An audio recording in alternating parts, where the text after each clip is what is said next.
Hey folks, today we're going to show you how to adjust the active panel in an EnerLux sliding patio door. So once the frame is installed, it's plumb, level, square, you put the active panel in as the final part of the panel installation. So you adjust the active panel in two steps. First is you adjust the rollers, and then you adjust the handle, the lock, and the keeper. So once your panel gets in, you'll probably notice that it needs a little bit of adjustment, and you can tell how to adjust in what direction by the reveal of the interlock location.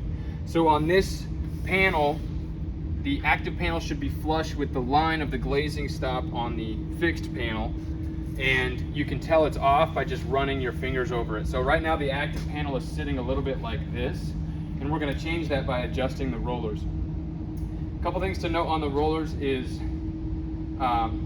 it's a Phillip head adjustment. Turning clockwise or to the right will raise the panel. Turning counterclockwise or to the left will sink the panel down. So right now the panel's in this direction. So what I'm going to do is I'm going to drop this side of the active panel down to try to make this reveal nice and flush. And then the last note would be always make sure if you can avoid it, you don't adjust the rollers under force.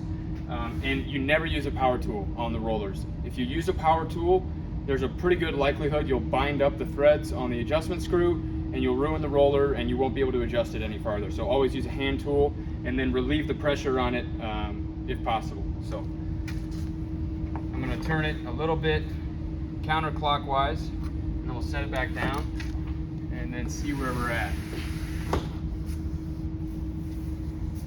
So that's pretty good. That might have even been a little bit too far. So now we can go back and adjust it just a hair to the right to raise the panel up. Okay. Close it and just check that location to make sure it's nice and even. And now it is. So that's the roller adjustment. Now we'll move on to the lock, handle, and keeper adjustment. So once the active panel has been adjusted to be level on the interlock location, the next step is a handle and keeper adjustment, or the lock in here. A great trick is to take a long screw and determine where the keeper sits with respect to the lock. So if it's a panel where the keeper is on the perimeter jamb of the patio door, the patio door comes with 4-inch installation screws. You'll notice the sticker calls out that these screws right here are temporary. And for the time being, we're gonna keep them temporary, but ultimately after installation, after all the adjustments, you would put a long 4-inch screw in here to go all the way through the patio door and then into the rough opening to really make sure that that's a secure panel and the door can't be broken into. So the way I do this is, if you look on the lock here,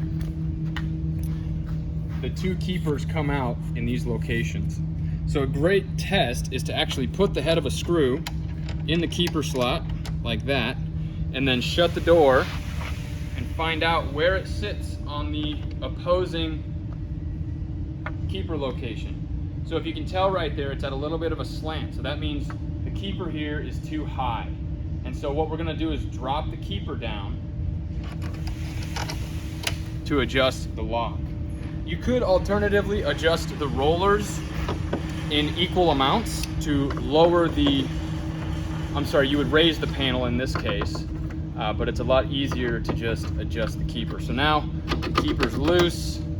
We can put it about, I'm gonna guess about right there, just based on eyeballing it. You can always put the screw back in and test it if you wanna check.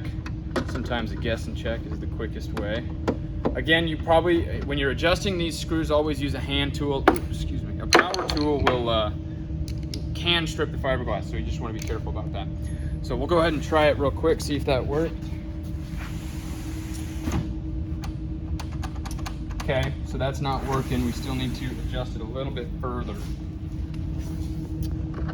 I'm going to, actually, let's put that screw back. Okay, that actually looks pretty good, maybe a little high. So we're gonna try one last thing.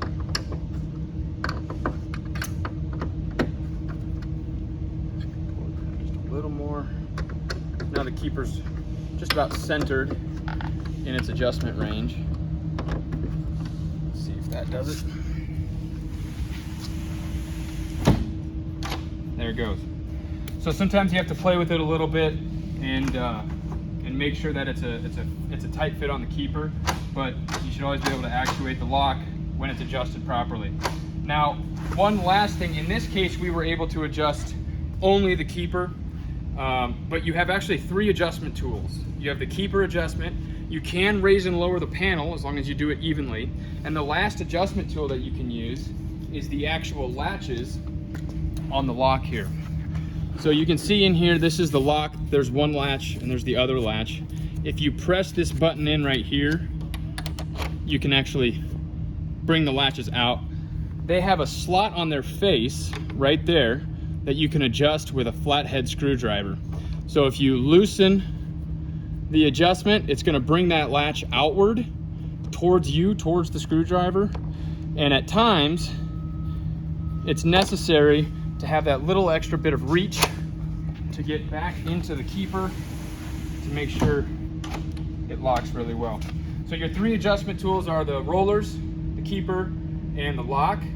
And between the 3 of those, you should be able to adjust the door. It'll roll perfectly, it'll lock perfectly, and there won't be any problems. So thanks for watching. If you have any questions, please reach out.